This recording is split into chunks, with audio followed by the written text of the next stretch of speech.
नमस्कार दोस्तों, बहुत बहुत स्वागत करता हूं अपने इस यूट्यूब चैनल पर। आज मैं मंगलम पाठ के संपूर्ण पाठ का श्लोक सहित हिंदी कराऊंगा आपको, और इसके बाद जस्ट एक नया वीडियो लेके आऊंगा जिसमें केवल और केवल मंगलम पाठ से संबंधित ऑब्जेक्टिव प्रश्न हिंदी टाइप में होगा। उसके बाद सब्जेक्टिव के आएगा। समय और संसाधन के अभाव के कारण मैं वीडियो कंटिन्यू नहीं बना पाता हूं, प्रयास करूंगा अब बनाने का। चलिए आइए मंगलम पाठ का परिचय पहले जान लेते हैं। ये मंगलम जो पाठ है ये है आपका, और आपके पुस्तक का ये फ़ोटो खींचा गया है, और वही जो मंगलम पाठ है उसका परिचय है। ये पद्यात्मक पाठ है, उसके बारे में कुछ जान लेते हैं। ऐसे हम 2 वीडियो बनाए हुए हैं, डिस्क्रिप्शन में लिंक दे रहे हैं, और उसमें दोनों वीडियो में पार्ट 1 और पार्ट 2 में कुछ इसके श्लोकों को चर्चा किया है मैंने, और इसमें बताया है इस पाठ के बारे में, परिचय भी बता दिया है। परंतु संक्षेप में थोड़ा सा हम परिचय कराएंगे इस पाठ को। देखिए, मंगलम पाठ जो है उपनिषद से लिया गया है, और उपनिषद की कुल संख्या 108 है, और उसमें से 5 मंत्र जो है इसमें लिया गया है, जो श्लोक लिया गया है, और पद्य के रूप में लिया गया है। ठीक, और यहाँ जो श्लोक है जो पद्य के रूप में लिया गया है उसको हम पद्यात्मक कहते हैं। और देखिए मंगलम पाठ में क्या कहता है, आइए किताब के पंक्ति से समझते हैं। इस पाठ में 4 यहाँ गलती लिखा है, 5 होगा। 5 मंत्र है, क्रमशः ईशावास्य कठ, ईशावास्य है, कठो है, मुंडक है, श्वेताश्वतर है नामक उपनिषदों से संकलित है। ये मंगलाचरण के रूप में पठनीय है। ये पाठ जो है किस रूप में पठनीय है, किस रूप में पढ़ने योग्य है? मंगलाचरण, मंगलाचरण के रूप में ये पाठ पठनीय है। आपसे पूछेगा कि मंगलम पाठ किस रूप में पढ़ने योग्य है, तो मंगलाचरण रूप में पढ़ने योग्य है।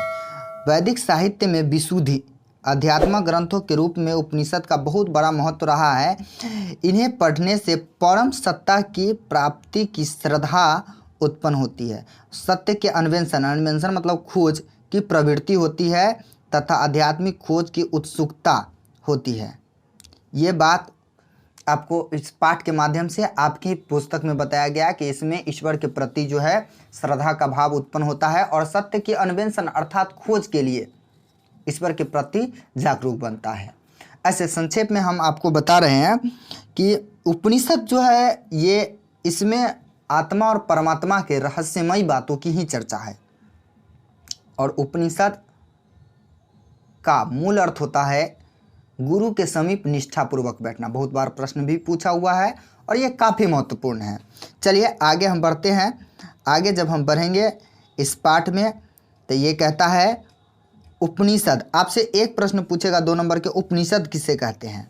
यहाँ है उपनिषदः वैदिक मांगमस्य अंतिमे भागे दर्शन शास्त्रस्य सिद्धांतान प्रकटयन्ति। उपनिषद वैदिक मांगमस्य मतलब वैदिक काल के या वैदिक समय के अंतिमे भागे, अंतिम भाग में दर्शन शास्त्र से, दर्शन शास्त्र के सिद्धांतान, सिद्धांत को प्रकटयन्ति प्रकट करता है। सर्वत्र परम पुरुषस्य परमात्मन महिमा प्रधानतया ज्ञेयते, सभी जगह परम पुरुष परमात्मा के महिमा के प्रधानता को, परम पुरुष परमात्मा के महिमा के प्रधानता को गाया जाता है। तेन परात् परम जगत व्याप्तम अनुशासितम चास्ति।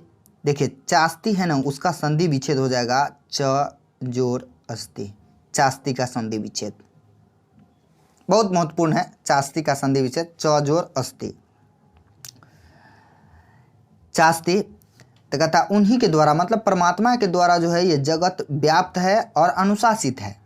वही स एव सर्वेषां तमसां परम लक्ष्यम, वही सभी तपस्याओं का परम लक्ष्य है। अस्मिन् पाठे परात्परमा उपनिषदां पद्यात्मका पंचमंत्रा संकलिता सन्ति। इस पाठ में परम पुरुष परमात्मा के बारे में उपनिषद से 5 मंत्र संकलित है। देखिए एक शब्द है अस्मिन, काफ़ी महत्वपूर्ण है। देखिए अस्मिन, तस्मिन, अस्मिन हो गया, तस्मिन हो गया, तस्मिन के बाद आपको आ जाएगा कस्मिन हो जाएगा, कस्मिन के बाद आपको यदस्मिन हो जाएगा, यदस्मिन, यदस्मिन। ये सब व्याकरण की टॉपिक है, परंतु आप समझ लीजिए अस्मिन, तस्मिन, कस्मिन, यदस्मिन, इस सब में सप्तमी विभक्ति एकवचन है। आइए आगे बढ़ते हैं। ये है पहला श्लोक है। देखिए 1 नंबर के पूछता है, श्लोक के पंक्ति दे देगा आपको और बीच में रिक्त स्थान करने वाला दे देता है, इसीलिए श्लोक को 2, 4, 10 बार जरूर पढ़िए। हिरण्मयेन पात्रेण सत्यस्यापिहितम, इसको तोड़िएगा तो सत्यस्य जोड़ अपिहितम, यह दीर्घ संधि हो जाएगा। सत्यस्य जोड़ अपिहितम, सत्यस्य अपिहितम मुखम तत्वम पूषण आपाविरेणु, इसको भी तोड़िएगा तो हो जाएगा पूषण आपाविरेणु सत्य धर्माय दृष्टये। कहता है ये ईशावास्य उपनिषद से लिया गया है। प्रथम श्लोक जो है ईशावास्य उपनिषद से लिया गया है। किस उपनिषद से लिया गया है? ईशावास्य उपनिषद से लिया गया है। इसका हिंदी होता है, हे सूर्य सत्य का मुख स्वर्ण रूपी आवरण या सोने सा बर्तन या सोने सा ज्योतिर्मय जो आवरण है उससे ढका हुआ है, उसे तुम सत्य और धर्म की प्राप्ति के लिए हटा दो। हे सूर्य, सत्य का मुख जो है स्वर्ण रूपी बर्तन से ढका हुआ है, उसे तुम सत्य और धर्म के प्राप्ति के लिए हटा दो। यह है ईशावास्य उपनिषद से लिया गया प्रथम श्लोक।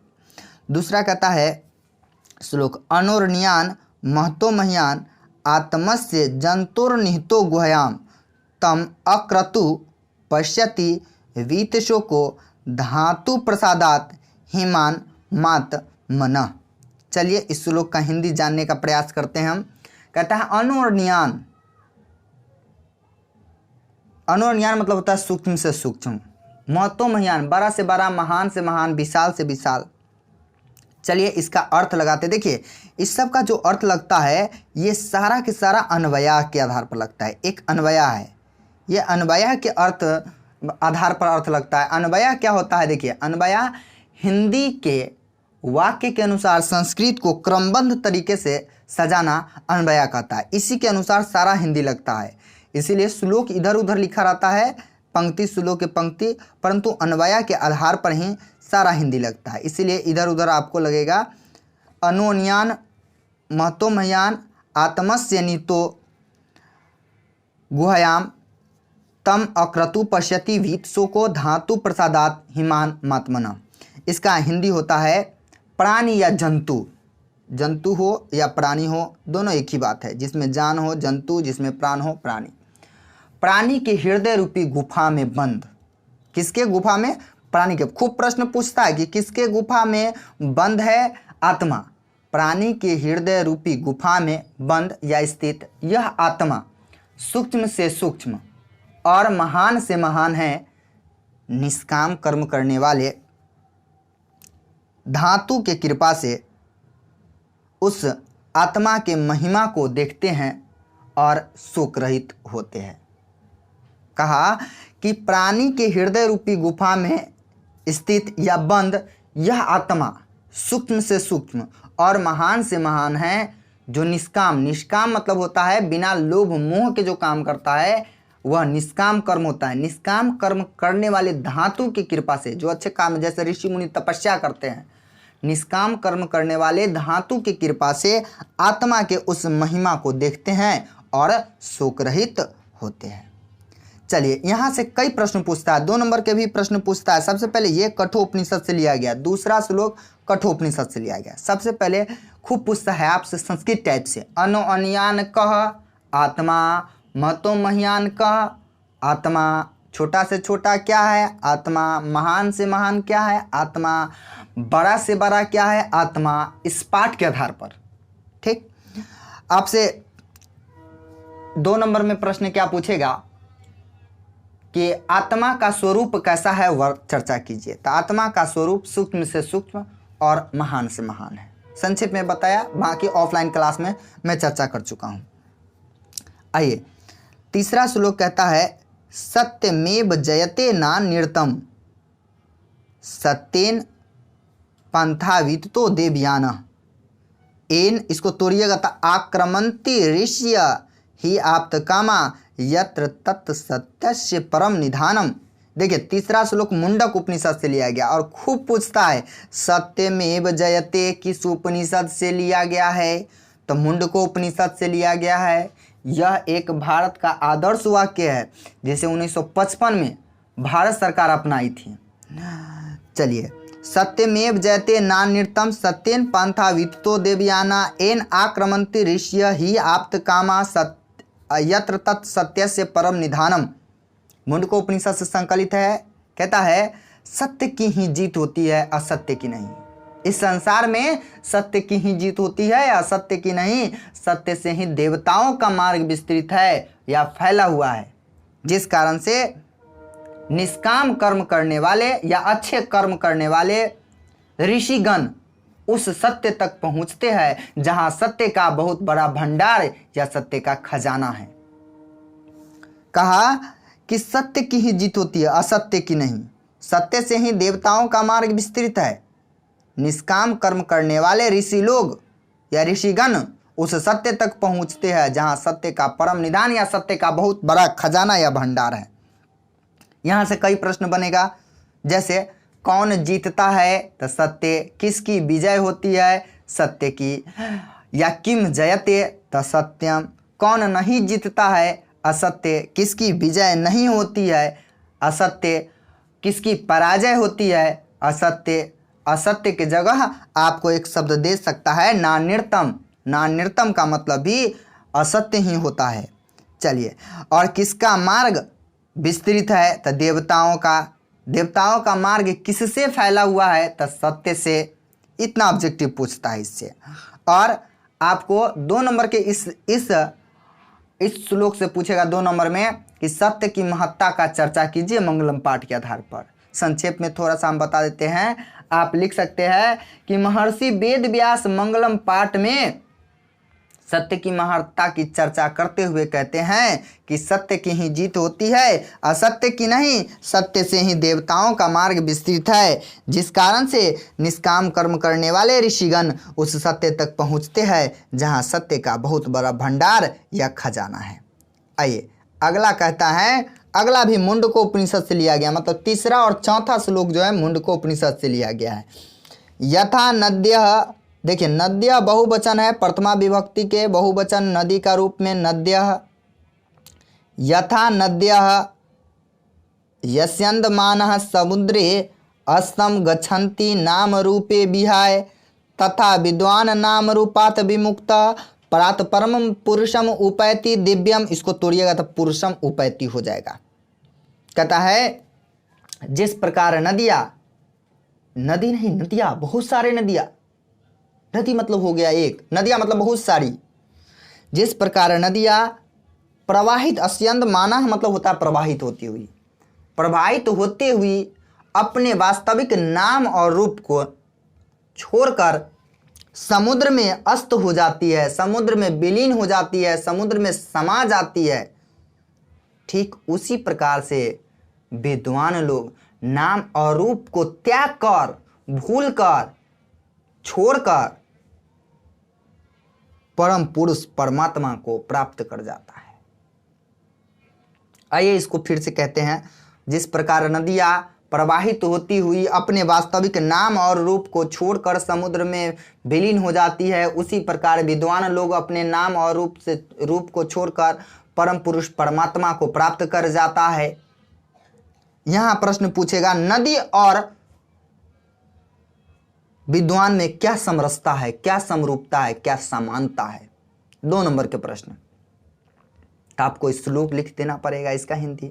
जिस प्रकार नदियाँ अपने प्रवाहित होती हुई नाम और रूप को छोड़कर समुद्र में चली जाती है, मिल जाती है, ठीक उसी प्रकार से विद्वान लोग नाम और रूप से विमुक्त होता हुआ परम दिव्य पुरुष को प्राप्त कर जाता है।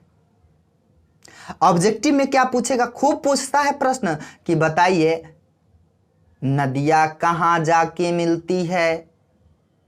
ऑप्शन में तालाब रहेगा, बड़ी नदी रहेगा, तो आ जाएगा समुद्र। समुद्र में महासागर नहीं, समुद्र या सागर नहीं, समुद्र केवल हो जाएगा। नदियाँ कहाँ विलीन हो जाती है, कहाँ अस्त हो जाती है, तो हो जाएगा समुद्र। नदियाँ किसको छोड़कर समुद्र में मिल जाती है, तो नाम और रूप को। नाम केवल नहीं या केवल रूप नहीं, नाम और रूप दोनों होगा। कौन समुद्र में विलीन हो जाती है, नदियाँ। तो नदियाँ नहीं देगा इसमें भाई, नद्यः दे देगा बहुवचन। नद्यः ऐसे लिखाता है या ऐसे भी लिख सकते हैं आप बहुवचन में। चलिए अगला श्लोक कहता है, अगला और अंतिम 5वां श्लोक बहुत सुंदर श्लोक है, श्वेताश्वतर उपनिषद से लिया गया है ये 5वां श्लोक। वेदम, इसको तोड़िएगा था, वेदम अहम एतम पुरुषम महानतम आदित्य वर्णम तम सह परस्तात् तम एव विदित्वाति मृत्युम एति न अन्य पंथा विद्यते अयनाय। कहता है वेदम अहम एतम, कहता है मैं अंधकार से अलग, मैं अंधकार से अलग सूर्य के समान रंग वाले उस महान पुरुष को जानता हूं। कहता है मैं अंधकार से अलग सूर्य के समान रंग वाले उस महान पुरुष को जानता हूं, उसे ही जानकर जीव मृत्यु को पार कर जाती है, उसे ही जानकर जीव जंतु मृत्यु को पार कर जाती है। इससे अलग इस मृत्यु के लिए दूसरा मार्ग नहीं है। मैं अंधकार से अलग, अंधकार से परे, मैं अंधकार से अलग सूर्य के समान रंग वाले उस महान पुरुष को जानता हूं, उसे ही जानकर इस संसार में, सृष्टि में जितने भी जीव है वो मृत्यु को प्राप्त कर जाते हैं। इसके जाने बगैर कोई इस संसार में मृत्यु को प्राप्त नहीं कर जाता। इसके लिए दूसरा मार्ग किसी के पास नहीं होता है। चलिए इसी प्रकार से ये पाठ खत्म होता है और अगले टेस्ट के लिए, आप टेस्ट के लिए जो है ऑब्जेक्टिव टेस्ट के लिए आप तैयार रहिए। आपको बहुत जल्द वीडियो अपलोड कर दिया जाएगा, इस पर जरूर टेस्ट लगाइएगा।